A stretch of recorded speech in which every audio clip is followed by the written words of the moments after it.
Is that we adore you this morning, our Jehovah God. We give you love from the deepest of our hearts, Jehovah God. Lord, take reign, take reign, take reign. We give you everything, Lord, that you may intervene. May you reign away through the Jehovah God. I will pray that you superreign in our today's service, Jehovah God. May you take control of everything, Lord, from the morning section to our King of Glory. And so we pray of your move, my God. May you cover us with your atmosphere with them. In the mighty name of Jesus, may we be carriers of your presence, our King of Glory. May we be carriers of your atmosphere today. In the mighty name of Jesus, our God. You are more today, Lord. Take much of our understanding, Lord. We need much of you, Jehovah God. Take much of our reason in our King. We need more of you, God. May you govern our feelings, govern our emotions, govern our everything, our God. Your King, your good God. Somebody pray. We have a sing the Alambeleza Mwenyezi Mungu. Tell God to reign, tell God to reign, tell God to super control everything. Tell God to reign, tell God to reign. Arosa yana na rekalabada ziyana. Oh, how good you are, God. How precious you are. Thank you, Lord, for trusting us with your presence, Lord.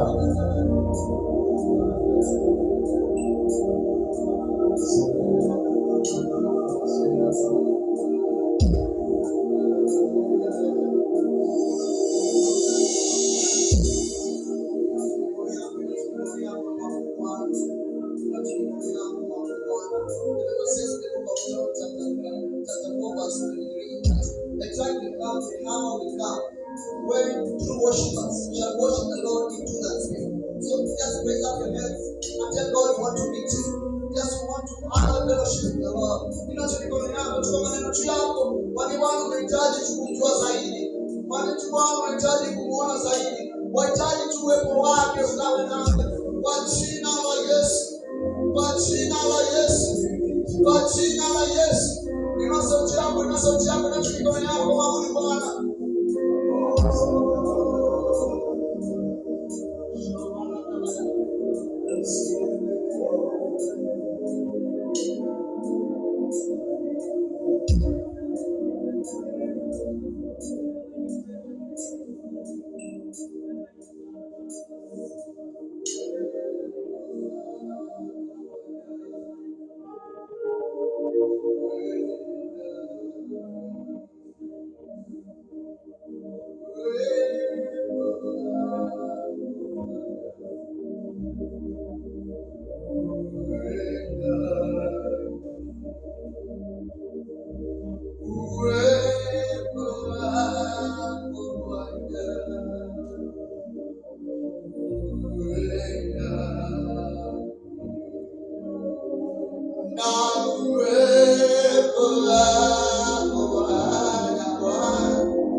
Wanitazama kama risasi. Wanitazama kama risasi.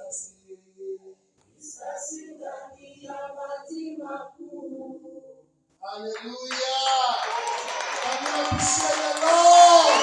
Yes. Hallelujah. Look at your neighbor. Your brother or your sister. Hallelujah. Are you looking at the eyes? These are eyes in the Canada. Hallelujah. Hizo macho ukiona zinakaa kama za husband wangu.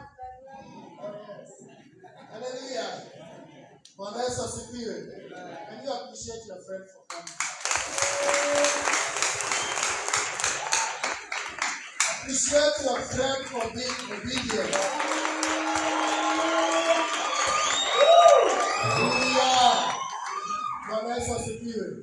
Haya, Professor Yevi tujulie siku ya leo. Hili tatu. Prophesy for that person. Want to prophesy? One day you will be blessed today. There will be a rhema word for you today. You shall not be the same again. God is going to do something to you. Hallelujah. Kuna kitu Sara alisema. Nakumbuka Sara, huyo Sara. Sara alikuwa nani? Hallelujah. You remember Sarah? Sarah kuna kitu alisema in the book of Genesis. Mwanzo sikiwe. Alisema there is something that the Lord has done to me. Hallelujah. And those who are with me will do what? Will laugh with me. Hallelujah. Will laugh with me. Mwanzo sikiwe. Alisema God has made me laugh. And those who are with me, that is the witnesses. Hallelujah.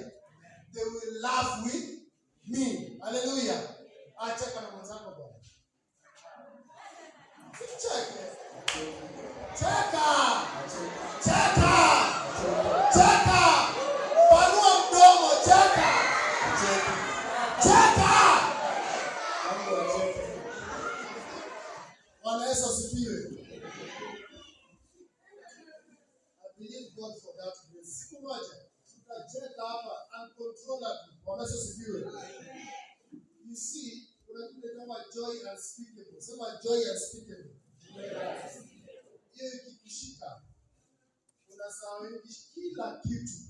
Bwana Yesu asifiwe. It is the grace of Sarah. Unacheka. Bwana Yesu asifiwe. So thank the Lord for this morning. Hallelujah. I be thanking for His grace and mercy. Bwana Yesu asifiwe.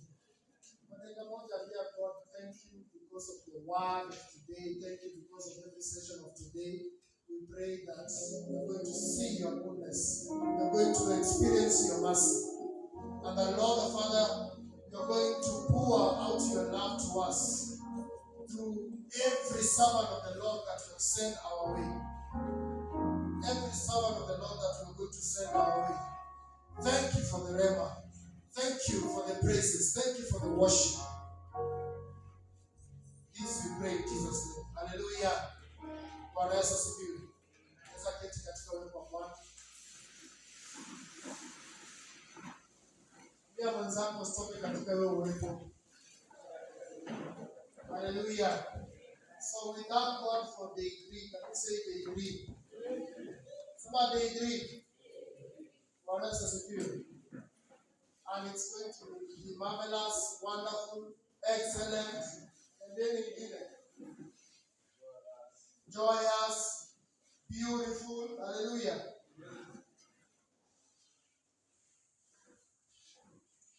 Imesetwa. Na wale hawana vitu, tafutie vitu.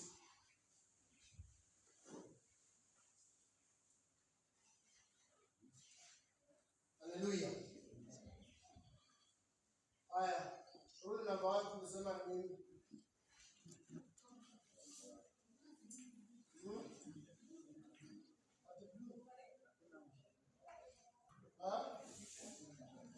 Make sure you adhere to all the rules for necessary. Na rule number 2 ilikuwa adhere sana. Hakuna mshirika kanisa. Bwana Yesu asifiwe.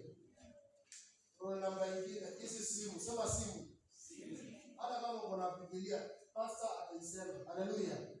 Weka simu chini, let it be silent so that you can listen to God. Bwana Yesu asifiwe. Without any distraction. Bwana Yesu asifiwe. Shetani hutumia anything. Hallelujah. Ndio maana alikuwa mtu wa kuangaanga huko na kula ataangaanga kupitia simu yake. Hallelujah. Mshtukie Bwana Yesu asifiwe. Haya.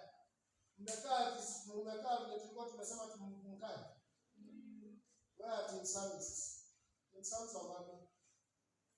Angalia team services moja ya hallelujah. Team Romans are working. Very good. Team Kings. Team Nehemiah. Watu wa kujenga wakiomba. Team Nehemiah wapi? Bwana ule hapo na huko. Bwana Yesu asifiwe. It's good to be here. Hallelujah. So we thank the Lord for that part. I want to welcome our Reverend. Hallelujah. Ili atuletee mnenaji wa kwanza wa asubuhi ya leo. Are you ready? Yes. Are you ready? Yes. Are you ready? Yes. Are you going to run the race? Yeah. Are you going to run the race? Yeah. Hallelujah. Race ya watu wamechoka ama watu wameboeka. Bwana Yesu asifiwe. And we stand up as we welcome our Reverend. Appreciate him as he comes.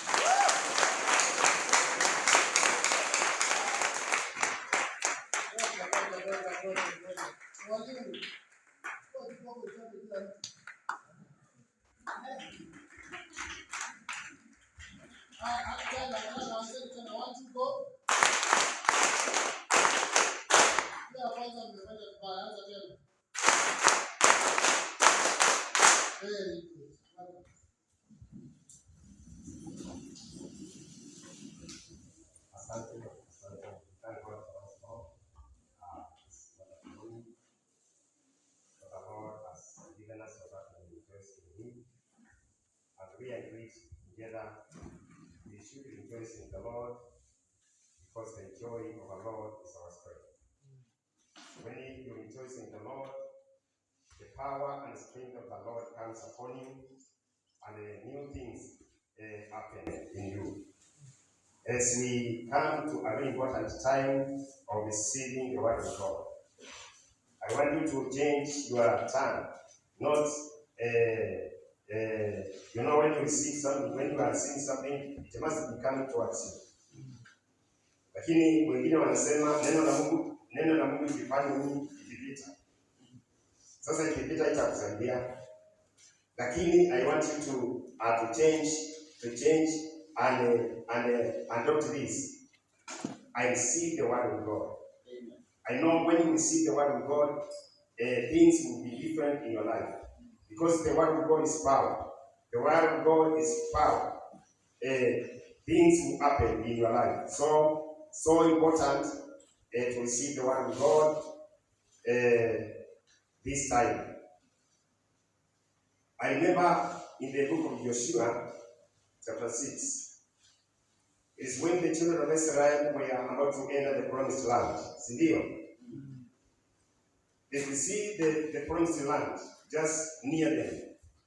But in between the promised land and the children of Israel, there was a stumbling block. Say stumbling block. Stumbling block. Something that hinders you from receiving your inheritance, from receiving your blessings, from receiving your healing, from receiving your hope. The wall of Jericho was in between them. But it came to pass. The Bible says God instructed Joshua to organize the priests, to organize the praisers, to organize the children of Israel, and then go around the city of Jericho, which was an hindrance. Today, we are going to go around every remaining hindrance in your life.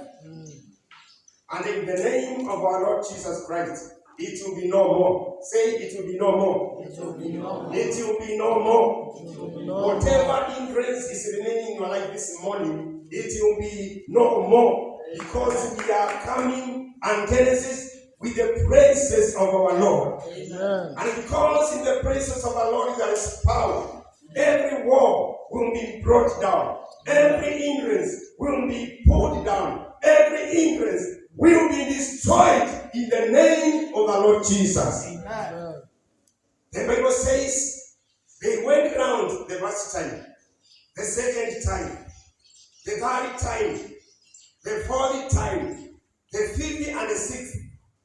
And God had instructed Joshua in the 70th time, they call other 70 times. That was the final round for the children of Israel. Hallelujah. Today is our final day to be here. And we are going now round every remaining hindrance in our lives, the 7 times, and it will be no more. Hallelujah. So I encourage each one of us to be ready to take 7 other rounds so that the wall of Jericho will be brought down. Hallelujah. And we shall enter into our promised land. We shall enter into our inheritance. We shall enter into our joy. We shall enter into our victory. We shall enter into our power. We shall enter into our majesty. If you want a coffee. Hallelujah. The wall of Jericho will be no more today. Demons will be powerless today unto us. Every hindrance in our lives will be no more. Say no more. No more. Again, no more. No more. I take this time to bring to you the servant of the Lord who is going to minister to us this time. Let every one of us stand up on your feet. Hallelujah. I now bring to you our brother evangelist and the artist and the praiser at you this morning. Can we clap our hands?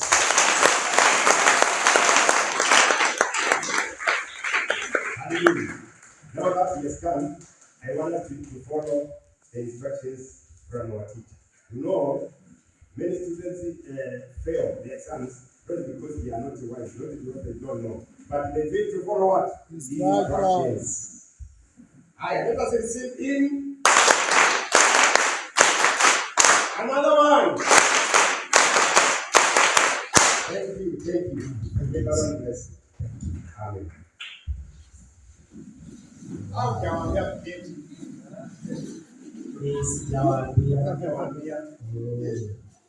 Lakini anataka kumbili tukisimama.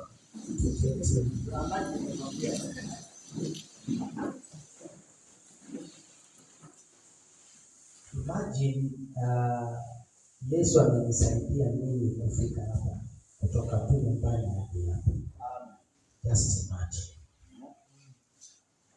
Just imagine Yesu alikusaidia jana ukikula sapa ukatafuna vizuri na ukameza. You know, inaweza katalia hapo peleka hospitali. It's no joke. Ndio. Just imagine Yesu amekusaidia asubuhi uka stretch miguu ikakuwa ina stretch vizuri bila matatizo. Just imagine umeamka asubuhi hata before unawe uso ukafungua tu macho ikafunguka vizuri. Just imagine. Imagine vitu ndogo tu kama hizo. Ni Yesu anatusaidia kwa hayo mambo yote. Bwana asifiwe. Amen. Kuna wimbo ambao huwa una express love yetu kwa Mungu. Bwana asifiwe. Nataka tukua tumeketi tu hivyo. Juu sisi wote hapa ni wasomi. Hebu tushikie kidogo tusikie tuko kigani. Tuone kama tunaweza imba hapa. Sawa. Kuna wimbo ambao unasema that we love you Lord. We adore you. Bwana asifiwe. Nataka wimbo ukielewa, ukiimagine zile vitu zenye Mungu amekufanyia. Hata kutembea tu hivi. Kuna one of my aunties, she died miguu ikiwa imejikunja. So it's never a simple thing. We should not take it for granted. Hata kutembea na macho kuona. A friend of mine, a teacher, akiwa amemaliza kusoma kabisa, ameanza kufunza, macho ilipotea. Akiwa mtu mkubwa zaidi kabisa, hadi wa leo haoni. Ilibidi arudi tena shule akasomee braille. Hizi za unashika ukisoma. You've seen those students, sio? Yes. We love you, Lord. We adore you, Lord. We lay our crowns and worship you. We love you, Lord. We adore you, Lord. We lay our crowns and worship you. Yani, we lay our crowns, we lay everything, every title that we might have. Unajua kwenu unaweza kuwa wewe ndio mwalimu wa Sunday school, na kwa church yenu wewe ndio unaongeanga English fluently kushinda wengine. But we lay all those things, tunaziweka and worship our God. Bwana asifiwe. We love you, Lord. We adore you, Lord. We lay our crowns and worship you. None beside you, Lord. No other but you. We lay our crowns and worship you. Father, we lay every crown. We lay every title that we might have, that we may worship you, so that we may worship you. Father, help us as young as we are, that we may worship you, that we may worship you, that we may worship you. Inua mkono, omba tu ili ombi. Ndiye Bwana Yesu akusaidie, that we may worship you, that we may worship you. Just tell him, God help me that I may worship you. Repeat that word continuously. Lord, help us that we may worship you. Father, help me that I may worship you. Daddy, help me that I may worship you. That I may have no other God to worship, but I may worship you. But I may worship you. That I may worship you daily. I may worship you. I may worship you. Lord, we thank you because of this morning. We thank you because of your word. We thank you because you are going to speak to us. In the name of our Lord Jesus Christ, we pray. Amen.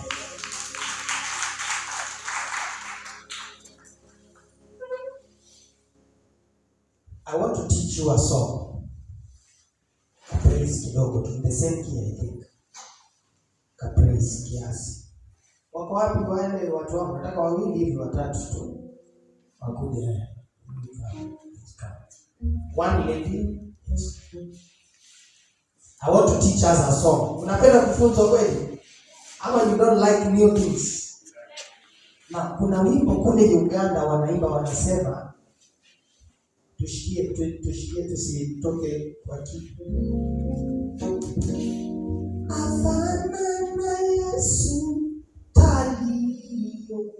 Afanana. Sema hivi. Afanana Yesu talio.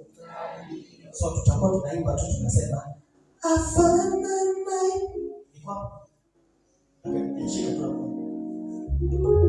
Afanana Yesu talio. Kwa pamoja. Then tukiripiti tunasema afanana Yesu simulavanga. Sema simulavanga. So tunaanza afanana Yesu talio. afana na Yesu simulavanga. Hebu tuipe mpaka hapo twende.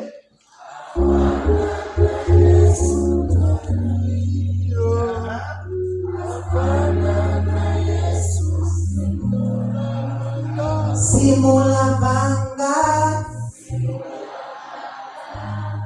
Hapo mbele sasa tunasema nonyeza sina muzula. Nonyeza tuseme hivyo. Sina muzula afana na Yesu talio.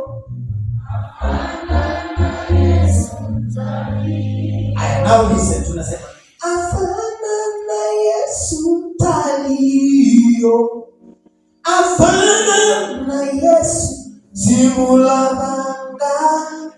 Nonyeza sina muzula afana na Yesu talio. Tutaipa? Hebu tusimame tuipe. Hata usipotamka vizuri haina shida, bora tu tunafuata hiyo beat. So tunasema afana na Yesu talio, afana na Yesu simulavanga. Nonyeza sina muzula afana na Yesu talio. Haya, twende makofi.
Now, in English it says, there's nobody like Jesus.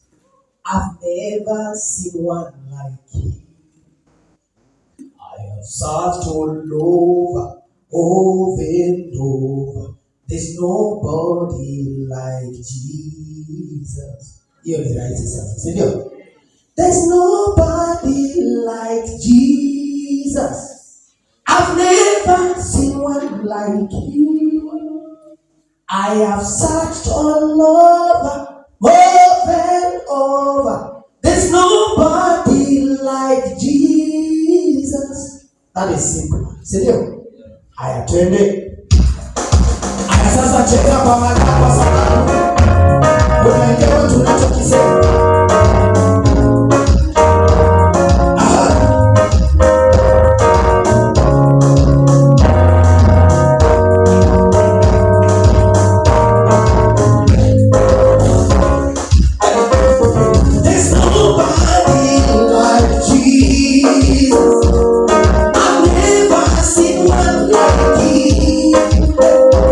I have searched all over.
Wow.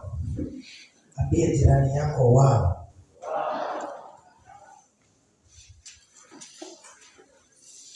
Now, I want us to begin by reading a certain text here from the Bible.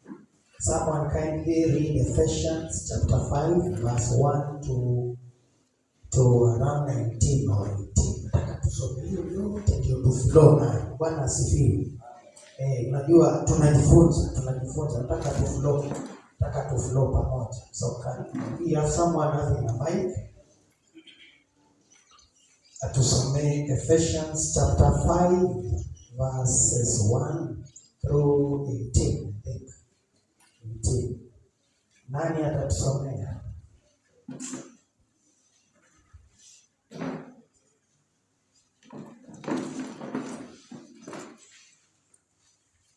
You have someone reading?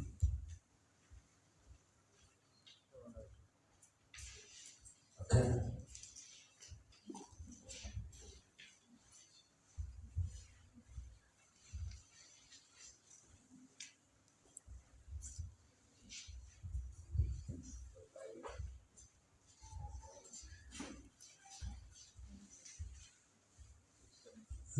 Ephesians 5 verse 1. Teremka tu nitakwambia mahali utastop. Ephesians chapter 5 verse 1. Therefore, be imitators of God as beloved children, and walk in love as Christ loved us and gave himself up for us, a fragrant offering and sacrifice to God.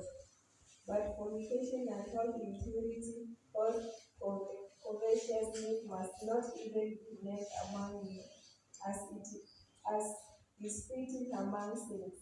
Let there be no filthiness, no sinful talk, no levity, which are not fitting, but instead let there be thanksgiving. Be sure of this, that no fornicator or impure man, or one who is covetous, has any inheritance in the kingdom of Christ and of God. Let no one deceive you with empty words, for it is good of these days that the wrath of God comes upon the sons of disobedience. Therefore, do not associate with them, for once you were darkness, but now you are light in the Lord. Walk as children of light, and try to learn what is pleasing to the Lord. Take no part in the unfruitful works of darkness, but instead expose them. For it is a shame even to speak of the things that they do in secret.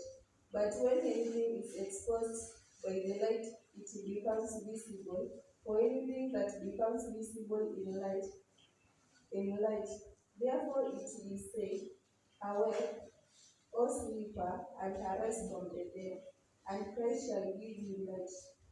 Look carefully then how you walk, not as unwise men, but as wise, making the most of the time, because the days are evil. Therefore do not be foolish, but understand what the will of the Lord is, and do not get drunk with wine, for that is debauchery, but be filled with the Spirit. Thank you. The last verse says, do not get drunk on wine which leads to debauchery. Instead, be filled with the Spirit. Let's pray. Father, we thank you because of your word. May we hear from you, Lord. May we hear from the Spirit. May the Spirit speak to us. May your Spirit give us a great understanding of your word. Thank you. In Jesus' name we pray. Now, I want us just talk about awakening, because our theme is awakening. Tunataka tuamshwe. Bwana asifiwe. Mtu mwenye anaamshwa inamaanisha kuna wakati alikuwa hajalala. Bwana asifiwe. Na akalala na akaamshwa. Hiyo ndio sasa, hapo ndo tunaweza sema mtu ameamshwa. You are asleep. There's a time you are not asleep. Ukalala, now unaamshwa. Bwana asifiwe. This awakening is not something that is new to us. Tumekuwa tukienda revivals nyingi sana. Bwana asifiwe. Na revival ni awakening. Are we together? So ni kama hii conference yetu ni revival kuanzia asubuhi mpaka jioni. Yote ni revival.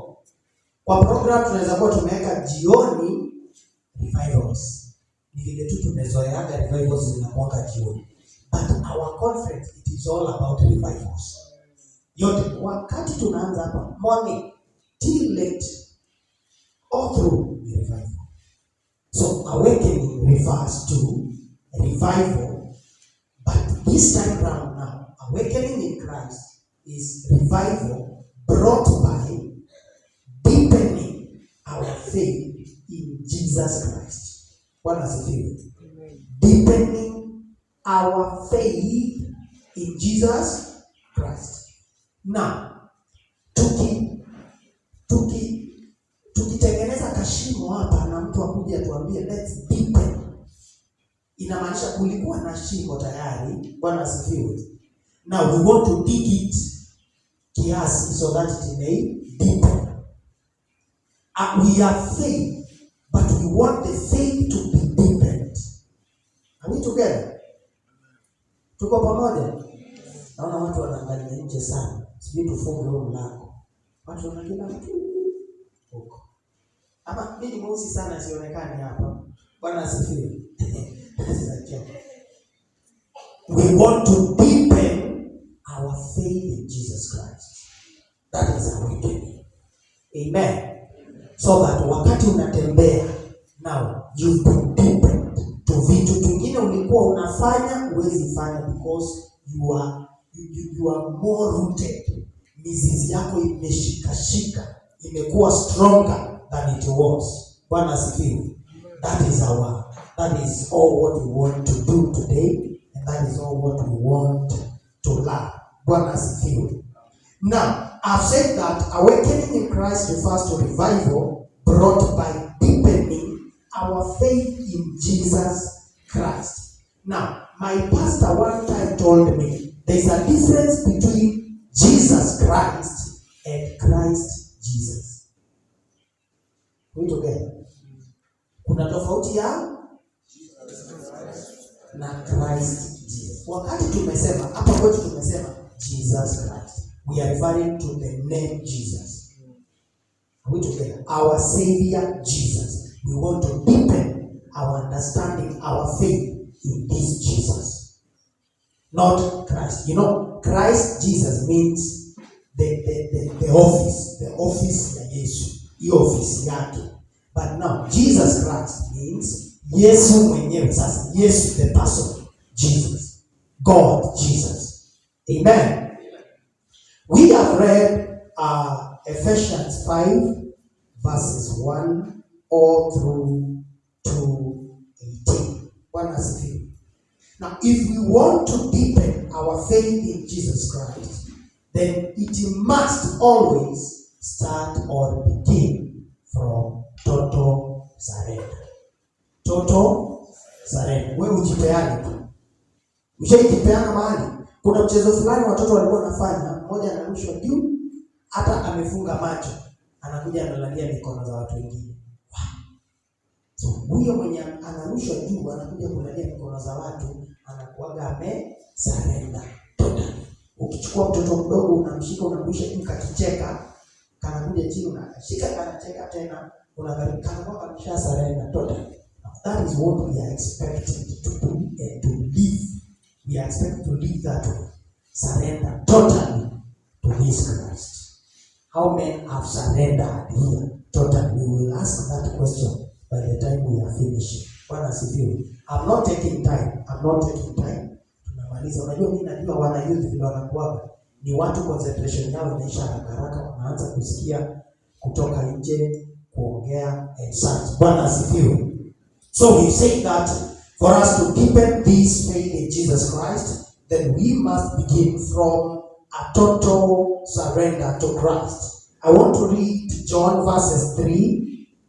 chapter 3 verses 3 to 5. John 3, 3 to 5. John 3, 3 to 5. I will read. Wacha tusome tu kwa English. Now, there was a man of the Pharisees named Nicodemus, a member of the Jewish ruling council. He came to Jesus at night and said, Rabbi, we know you are a teacher who has come from God, for no one could perform the miraculous signs you are doing if God were not with him. In reply, Jesus declared, I tell you the truth. I've started from verse 1, sorry. In reply, Jesus declared, I tell you the truth. No one can see the kingdom of God unless he is born again. Now, how can a man be born when he is old? Nicodemus asked. Surely he cannot enter a second time into his mother's womb to be born. Jesus answered, I tell you the truth. No one can enter the kingdom of God unless he is born of water and the Spirit. Amen. Our total surrender must begin first tukijipeana kwa Yesu totally, tukue born again. That is the beginning point. Bwana asifiwe. So I'm saying that by the time we are finishing, we will ask, if you've not given your life to Jesus, totally given your life to Jesus, tutakuwa tunaita watu hapa wakuje, so that we may have it from the beginning. Tupande na wewe pole pole. Bwana asifiwe. So that this faith may be deepened. Nicodemus alienda kwa Yesu na akamuuliza, ni aje mtu anaweza pata uzima wa milele? Yesu akamjibu that lazima ukuwe umezaliwa tena. Be born again. I know we've been taught on how you can be led into a prayer of getting born again. Si tunajua hiyo? Now, that is where we should begin from. Having a total surrender. And as Jesus replied, because this is Jesus himself who gave the reply, he said that, I tell you the truth, no one can enter the kingdom of God unless he is born of water and of the Spirit. Bwana asifiwe. So hapa kuna mambo mawili. Being born of water and being born of the Spirit. Ukishakubali Yesu, then anakujaza na roho. Bwana asifiwe. This Spirit of God is what will teach you everything that entails the kingdom. Bwana asifiwe. Amen. Now, after a total surrender, we will undergo what we call transformation. Jack tuliona hiyo. Bwana asifiwe. We will undergo a transformation. Now, people nowadays are waiting for a transformation so that they may accept Christ. No. Hautaacha ulevi, hautaacha any form of sin ndio ukuje kukubali Yesu. No, nani atakusaidia kuacha? Na shetani hawezi. Shetani anataka sasa ubaki pale. So we should begin first from total surrender, giving your life to Christ. Then he will transform you. That's why we should not laugh at anybody. Hata nani akuje hapa, hata mchawi akuje hapa, hata acha uchawi ndio akuje kwa Yesu. Anakuja hapa ndio aje. Amen. Kudanganya, hatutaacha tukiwa kule nyumbani, tutakuja hapa tuokoke ndio sasa atutransform. We become new creations. Bwana asifiwe. So that is the second part. Be transformed. Amen. Someone read Romans 12 verse 2. Romans 12 verses 2.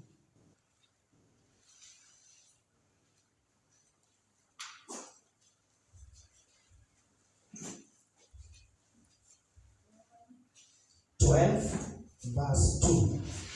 Romans chapter 10, verse 2. Do not be conformed to this world, but be transformed by the renewal of your mind, and you may prove what is the will of God, what is good and acceptable and perfect. Good. It says, do not conform any longer to the pattern of this world, but be transformed by renewing of your mind. Bwana asifiwe. You will not be renewed your mind kama utajipeana kwa Yesu. There is a certain verse I want us to repeat.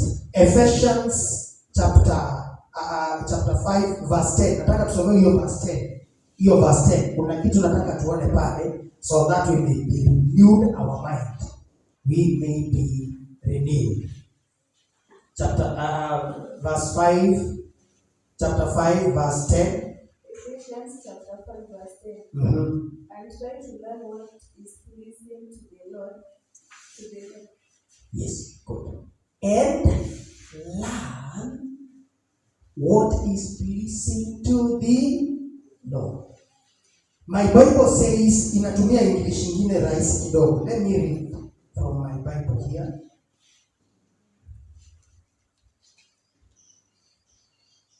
It says, and find out what pleases the Lord. You know, whatever pleases the Lord, haitajileta tu. We've come here so that we may find out, so that we may know what pleases the Lord.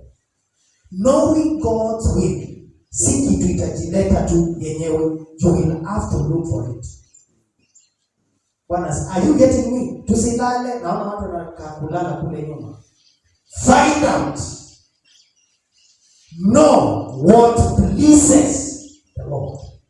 How will you find out? By reading His oracles in the only Word of God.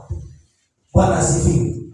This is the way in which we find out what pleases the Lord.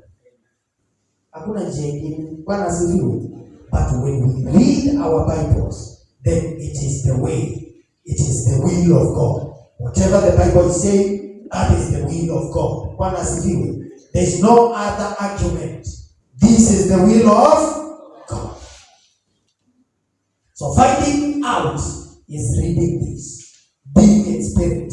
Because when we are being transformed, then we first acknowledge or surrender to God, then the Spirit will come. It will fill us. Bwana asifiwe. Now that Spirit will always guide us in knowing and in finding out what the will of God is. Bwana asifiwe. In that book, yenye tumesoma, Romans 12 verse 2, it is telling us that we should be renewed in our minds. You know, what brings renewal in the mind is what you feed the mind with. So, ukifeed na vitu mbaya, unajua, sometimes we caution our young people not to listen to Diamond and nani mwingine mnapenda? And Boss. Na nani mwingine? Ian. Unasikia sasa wanaanza kubambika. Bwana asifiwe. Bwana asifiwe. Now, you know, the reason as to why we caution you not to listen to such music and see their content is because whatever you are feeding your mind with will corrupt that mind. Then it will be renewed to conform to what they are doing. But if you feed yourself to this, if you feed yourself to the culture of the church, the moment you come to a good church like ours here, the culture of the church, the way we sing, the way we preach, the way we teach, that culture will renew your mind. Your mind will not be corrupted. So always be very keen on whatever you are feeding yourself. Kama unajipenda. Bwana asifiwe. So that our minds will not be corrupted. So that our minds will only be filled with what the Spirit is filling us with, and we will have a total transformation from our heads. Bwana asifiwe. Ukiambia mtu aende aoge, na kwa akili yake hapendi kuoga, utakuwa unamsumbua, utakuwa unajisumbua pia. Bwana asifiwe. But if people like being neat, being clean from their heads, they will do it willingly, even without being forced, without being reminded. Bwana asifiwe. So can we be renewed in our heads from whatever we are hearing? So let's be very keen on whatever we feed ourselves with. Bwana asifiwe. Kile ambacho tunakula. Najua kanisani watu tunaambiwa wacha tukule chakula cha kiroho, si ndio? Wacha tukule hiyo ya kiroho zaidi kushinda hizo zingine zenye tunataka kujibamba. Si huku kwa Yesu pia watu wanajibamba. Si lazima uambiwe sijui hizo masongs za kina Mbosso, si lazima ufurahishwe na hizo. Hata za hapa church, si tunaimba watu wanafurahia kabisa. Si lazima hizo zitubambe. Huku kwa Mungu pia tunaweza jibamba. Bwana asifiwe. So that our minds and our heads won't be corrupted. Amen. Yes. That verse should be your memory verse. The Romans 12 verse 2. That verse should always be a memory verse to you. As it is saying that be transformed by the renewing of your mind. Minds zetu zikikuwa captured huku kwa Yesu, then everything will flow. Everything will flow. Everything will be spiritual. Bwana asifiwe. Everything will be guided by the Spirit of God, and we won't find it hard to be or to be part of the kingdom of God. Bwana asifiwe. Now that we've been transformed, we will automatically, or the next stage is living the purpose of God. Living a life that is purposeful. Living the purpose of God. Si tumeshakuwa transformed na tutakuwa tunajielewa sana. Unapata mimi si mtu wa kusimama eti kuingia club eti nataka kwenda kuwatch game. Naingia tu club, wasee wako pale wanajibamba, unaona wakivuta vitu zingine huko, and then you are there unasema mimi tuna watch ball. Bwana asifiwe. No. It will take, itakushika, it will snare you. The Bible says mtego wa shetani huwa una like we should be very keen so that we will not be ensnared. Yes. Shetani ako na mitego mbaya sana, na tunaanzaka kujidanganya. Tunatembea huko, tunaenda kuwatch game ya Chelsea ama tuna watch game ya Man U huko, but pole tunakuwa trapped into such ways which will corrupt our walk with Christ. Someone read Jeremiah 29 verse 11. It's a verse that we know, but let's be reminded. Let's be reminded of the same verse. Jeremiah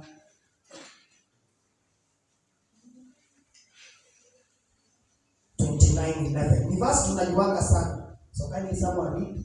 Jeremiah 29:11. For I know the plans I have for you, says the Lord. Plans for welfare and not for evil, to give you a future and a hope. Good. The Lord has a good plan to give you a future and hope. Shetani ana any plan ya kutengeneza maisha yako. Bwana asifiwe. The devil has no plan to build your life. They always have a plan to destroy your life. The Bible tells us that the devil came for 3 purposes. Moja ni War. Steal, Destroy. nataka tuzifuatanishe. Kuna vile zinafaa kufuatana. To steal, to destroy, and to kill. Hiyo ndio kazi ya shetani. But now Jeremiah 29 verse 11 is reminding us of what the Lord, the purposes, the plans of God in our life. That they are good plans, not to destroy us, not to kill us, not to ensnare us, but to give us a future and hope.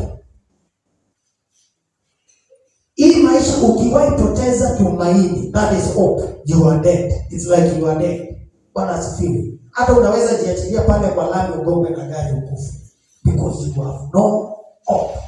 But imagine the Lord loves us to an extent of giving us a good, telling us that He has a good plan to give us a future. We are a young generation. We need a good future. We need to be hopeful daily. Bwana asifiwe. The Lord is having all those. He's having a good plan for us. He's having a plan ya wewe usome mpaka US. He is having it. Kwani wenye wanaendanga huko wamefanyia Mungu nini? Wenye wanaenda kule wanapata kazi zenye zinalipwa pesa mzuri, si kwa sababu USA ni kuzuri, ni kwa sababu tu kuna pesa. Ukienda kule upate kazi utalipwa vyema kushinda Kenya. Bwana asifiwe. Now, wewe ndio mweusi sana, huwezi fika USA. The Lord has all those plans. Amen. The Lord has all those plans. Can we be awakened? I want us to concentrate on this verse in the book of Ephesians, the same text that we've read, Ephesians 5, as from verse 1. There's a certain verse that I want us to focus on.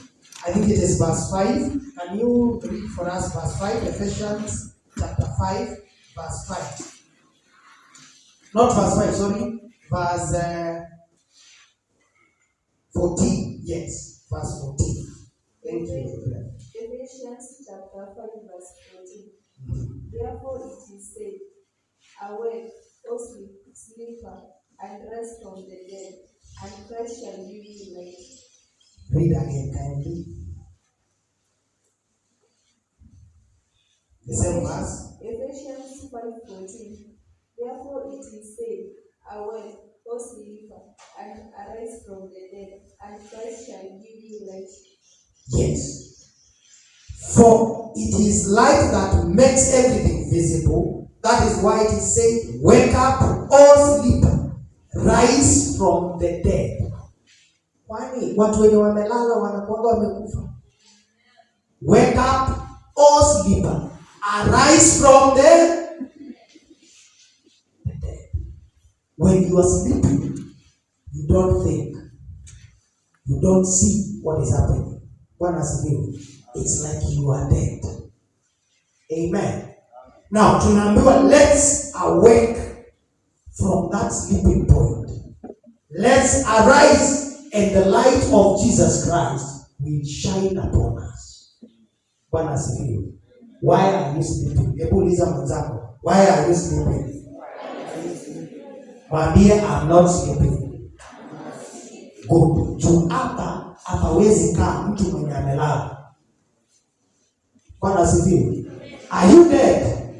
No, you can't be dead.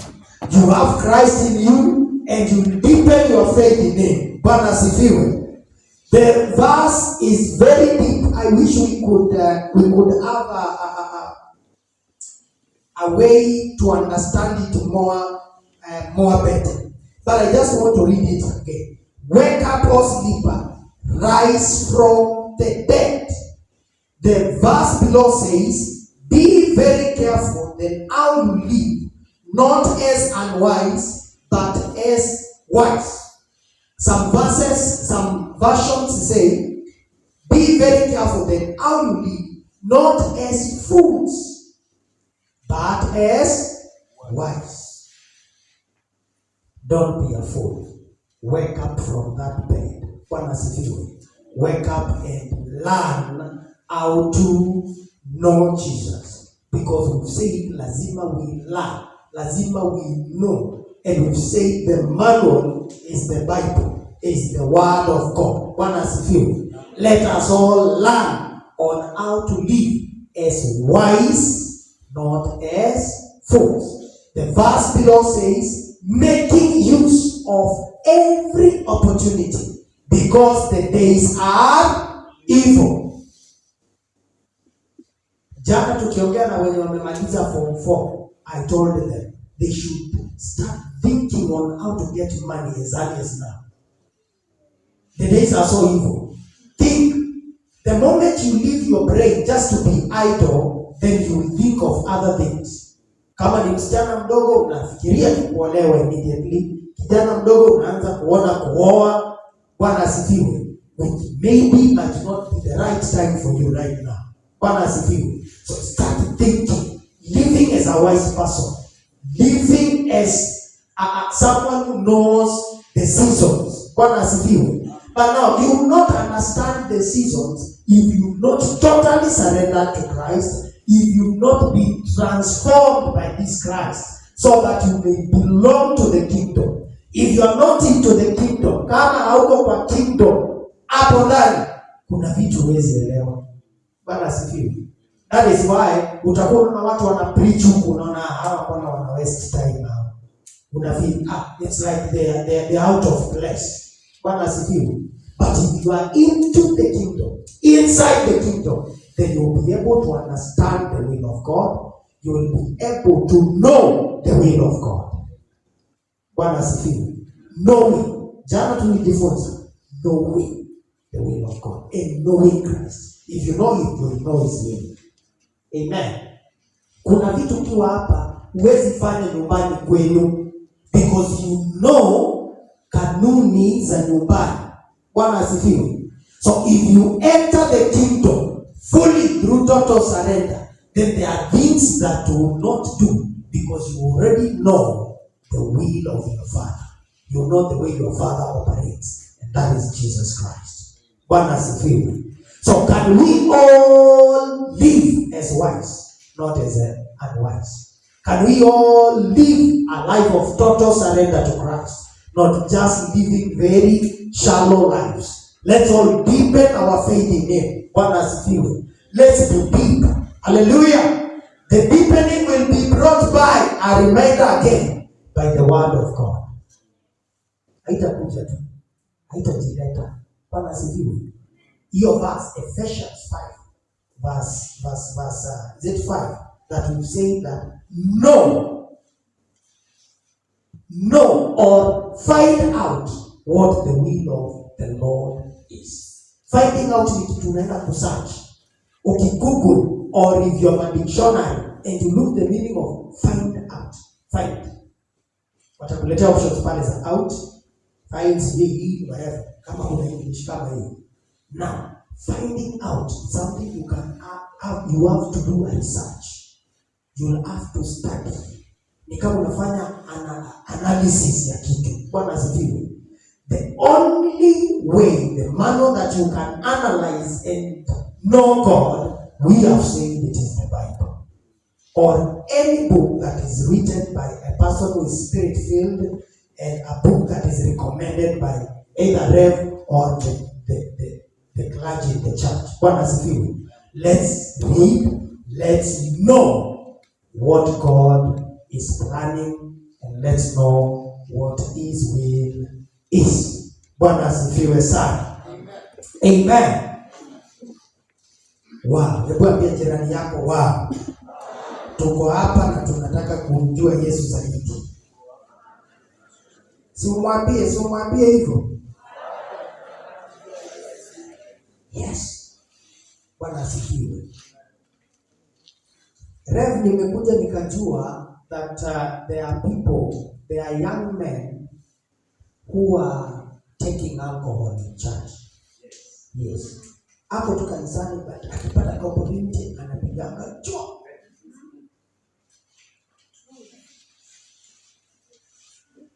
Hata mhubiri niliona mmoja kabla hajezi kibwa. Anameza. Yes. Anacheza na kichwa na kila mahali na kutona. Now see. Anacheza kichwa na anaimba. Imagine. Eti Hakim amekuja hapa, ameshika mic na mangwani. Si mnazitaka hivyo? Hapo mangwani inamaanisha nini? Juu.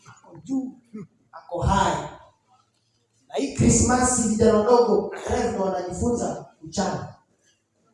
Unakapata kamevaa jeans imeandikwa Gen Z. Na kana chama.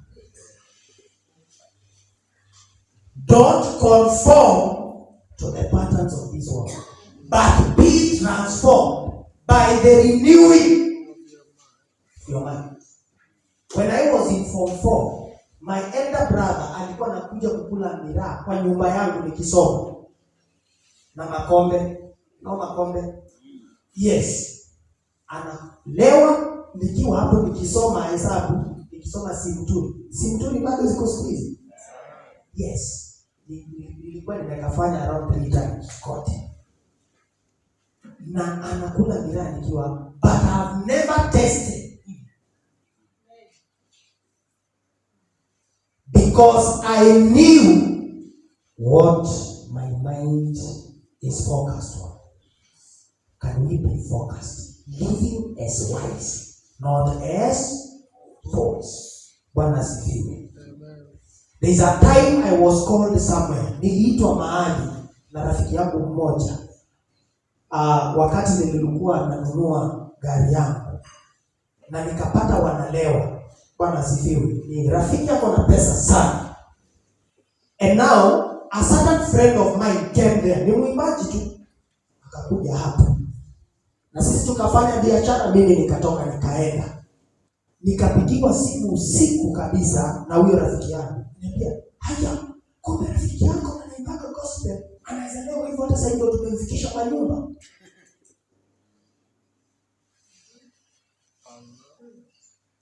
Let's not conform to the patterns. Bwana asifiwe. But if our minds will be renewed, to be renewed by other strange things, it will take time sana. Bwana asifiwe.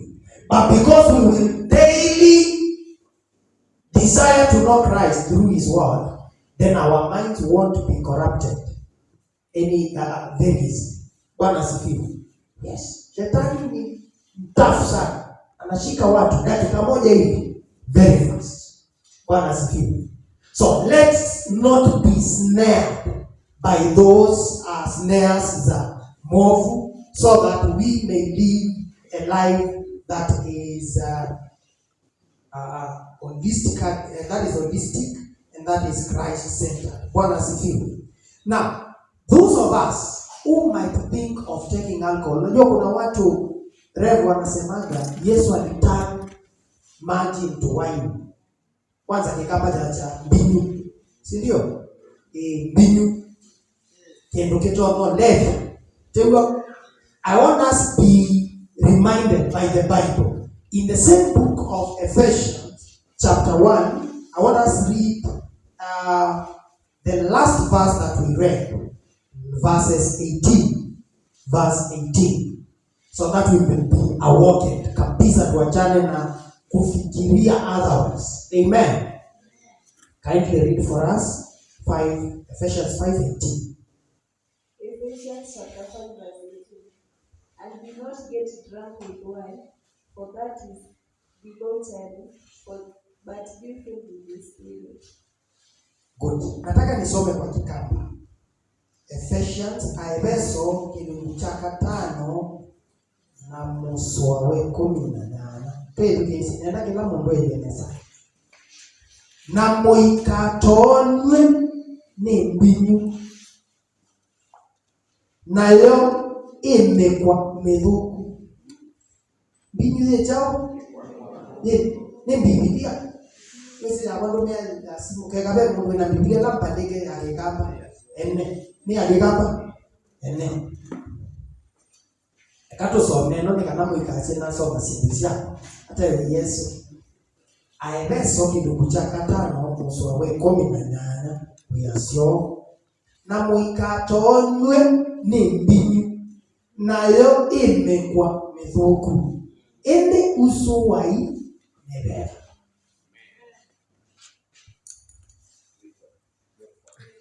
Biblia imekwa ni ene mwana kaka story no ndo ndani kama. But there's a time I saw my friend's father amelewa akatoa nguo zote akachukua baiskeli akaendesha. Kuna kuna kitabu tulikuwa tunasoma, kitabu kilikuwa kinaandikwa sijui taswira something. Hebu piga hiyo taswira. Just imagine. Kijana mzuri tulikuwa na yeye conference before Christmas. Na hiyo siku ya Christmas kamelewa, kanatoa nguo zote, kanaendesha boda. Unajua siku hizi ni boda zenye zinatoa kama sauti po.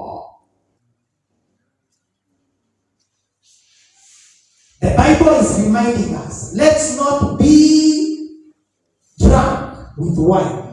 Instead, badala ya hiyo, wacha tufanye hivi. Hiyo ni Biblia inatuambia hivi. Si ishatunyima ulevi basi? Yes. I once met some friends and then they told me, tumeenda kwa nyumba, then they told me, kuna kawaini hapa, kuna wanasema sijui ni kazuri kwa tumbo and such things. Hivyo unaanzaga kuingizwa kwa ulevi polepole. Sijaribu hizo mawaini zao. Mbona wengine wetu hatujawahi zitesti na bado tuko tu?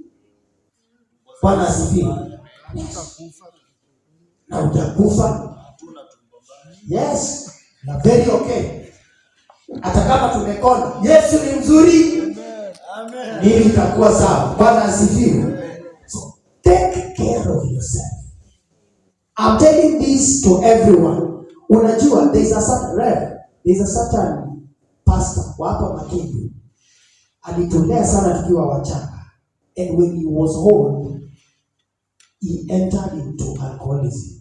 Sasa hii ni alcoholic sana. Yes, so many. Yes. So, wakati tunasema haya maneno, atuambii sisi wanarika peke yetu. We are talking to everyone in the house.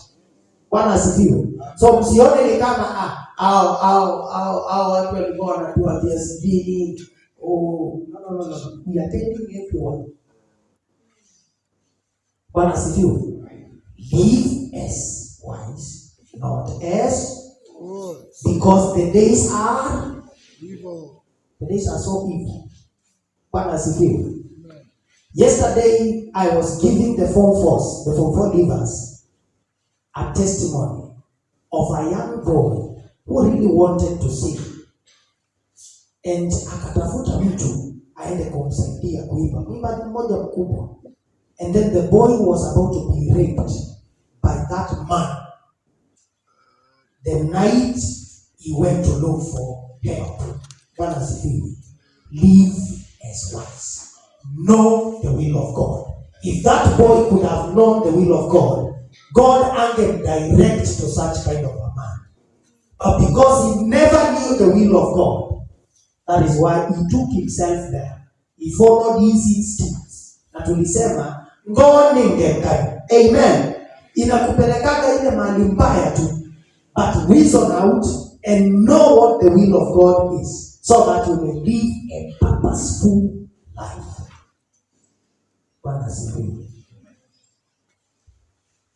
Now, we began by saying we should have a total surrender to Christ. I want to know if you are here, you've heard what the Lord is telling us, and you know, ukijiangalia tu vizuri, ukifikiria tu vizuri, Bwana asifiwe. Unaona mimi I've never surrendered fully to Jesus Christ. I've never really given my life to him because I want him to cover me in everything that I'll be doing, in every reasoning, in everything, that in his lordship may cover it all. Kama hujawahi peana maisha yako fully kwa Yesu, it is the high time to give your life to Christ. Bwana asifiwe. Yes. There is no escape route. There is no escape route. We are not trying to entice you, or we are not trying to threaten you. Bwana asifiwe. But we are just telling you the truth of the matter. That without following Christ, in that book of Ephesians, it is started by be imitators. Bwana asifiwe. What is imitation? Kukopi. Ni yeye hata ukopi. Chenye Yesu alikuwa kukopi. Bwana asifiwe. Unajua Yesu si mtu. Kuna mtu aliona vijana fulani wanataka kumkopi akakasirika. Mwimbaji wa gospel. Anaona vijana wanataka kufanya kama yeye, anakasirika. Jesus is not a man that if you are copying him, if you are imitating him, he will feed back or he will push you away. In fact, he will love you the more and he will live with you. And it is better that you imitate him. Bwana asifiwe. So if you've never given your life to Christ, it is the high time that you come forward, or you just raise your hand up and we will guide you into giving your life to Christ. This is the way of life, so that Christ might shine upon you. Bwana asifiwe. And so that you may live a purposeful life. Nani anasikia? Hatutaki kuficha mwenye anafii. Mimi niliokoka nikiwa form 2. In a conference where youth walikuwa over 1,000, so many of them. And we went forward, we marched forward and we gave our lives to Christ with no fear. Bwana asifiwe. So can this day be a marking, a starting point for your life, a purposeful life? Bwana asifiwe sana. So if you are here and you want to now surrender and give your life fully to Christ, you can march forward, or you can have your hand up and then we will help you to receive Christ, So as we are singing this song, you can march forward and Rev will guide you on giving your life to Christ. Kama sio wewe, ningekuwa wapi mimi? Kama sio wewe, ningekuwa wapi mimi? Umejawa na rehema tele. Umejawa na rehema na neema tele. Umejawa na neema na rehema tele.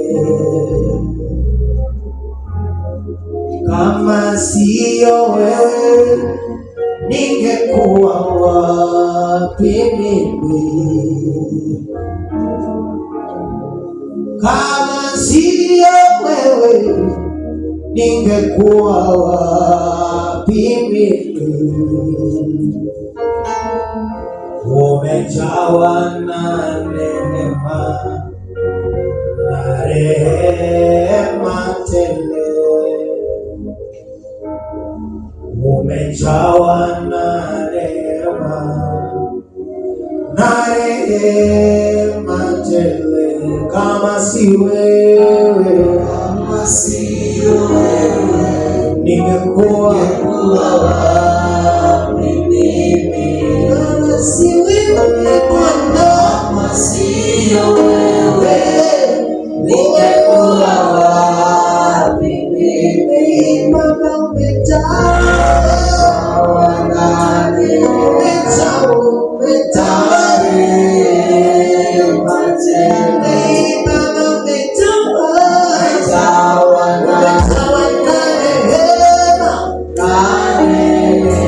Inua mkono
tukatafute namna ya kumjua zaidi. Father, we thank you because you're going to help us to know you better, to know you more. That Jehovah, we believe as wise, not as unwise. Our Father, may your Spirit give us understanding of the current world and the current season, that we may live a purposeful life, that we may live a life, Jehovah, that we will never regret. Father, help us. Father, help every man in here. Help every old man in here. Help every woman. The elderly, Jehovah, be with them and take care of them. Father, guide us. May your Spirit be pledged in our life, that we may know and understand the seasons, that we may know and understand the way to live, that we may live as people who are chosen by you, a generation that is blessed by you, a generation, Jehovah, that is no longer persuading anything that concerns the devil, but we will always be persuasive of your kingdom, our Father, that we will follow you, that we will follow you, that we will imitate you, that we will live a life that, Jehovah, you have decided to be lived by people of the kingdom, by young people in the kingdom. We thank you because we belong in the kingdom. We thank you because we are in this kingdom. Lord, help us that we may know it, that we may understand its operations, that we may live as you have desired. Guide us and take care of us. You are our Father and our Lord. Sina cha kurudi jiaye Bwana, kwa fadhili zako maishani mwangu. Umefanya yaliyo makubwa, wewe ni mwema, wewe ni mwema. Sina cha kurudi jiaye Bwana, kwa fadhili zako maishani mwangu. Umefanya yaliyo makubwa, wewe ni mwema, wewe ni mwema. Father, we thank you. Father, we exalt you. Father, we thank you. Let's celebrate Jesus. Let's celebrate Jesus. Hallelujah.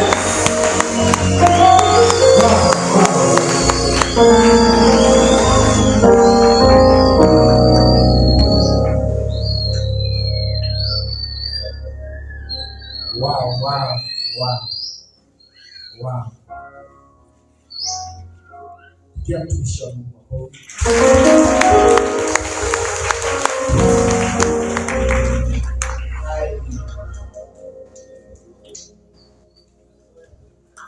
Pigia mtumishi wa Mungu makofi. Pigia makofi tena. Au pigia Yesu makofi. Hallelujah. Tuketi.